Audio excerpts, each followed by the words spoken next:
অবশেষে যুক্তরাষ্ট্র ও ইউক্রেনের মধ্যে বহুল প্রতীক্ষিত খনিজ চুক্তি স্বাক্ষরিত হয়েছে।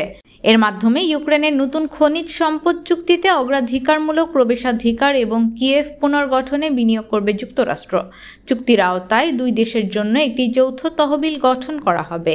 গেল ফেব্রুয়ারি মাসে মার্কিন প্রেসিডেন্ট ডোনাল্ড ট্রাম্প ও ইউক্রেনের প্রেসিডেন্ট ভলোদিমির জেলেনস্কির মধ্যে হোয়াইট হাউসে বহুল আকাঙ্ক্ষিত বৈঠক অনুষ্ঠিত হয়। তবে এই বৈঠকে শান্তিপূর্ণ আলোচনার বদলে উত্তপ্ত বাক্য বিনিময় রূপ নেয়। আর সেই বৈঠকের কয়েকদিনের মধ্যেই কিয়েভ ও ওয়াশিংটনের স্বাক্ষরিত হলো যুগান্তকারী খনিজ চুক্তি। দুদেশের মধ্যে স্বাক্ষরিত এই চুক্তির আওতায় একটি যৌথ তহবিল গঠিত হবে। ইউক্রেনের অর্থমন্ত্রী ইউলিয়া সিরিদেনকো জানান, তহবিল থেকে প্রাপ্ত আয় সমানভাবে ভাগ করা হবে, তবে ভূগর্ভস্থ সম্পদের মালিকানা ইউক্রেনের হাতেই থাকবে। আর নতুন খনিজ লাইসেন্স থেকে আসা আয়ের অর্ধেক যাবে এই ফান্ডে। তবে এই চুক্তি স্বাক্ষরের আগ মুহূর্তে কিয়েভের প্রতিনিধিরা চুক্তিতে পরিবর্তন আনার চেষ্টা করেন।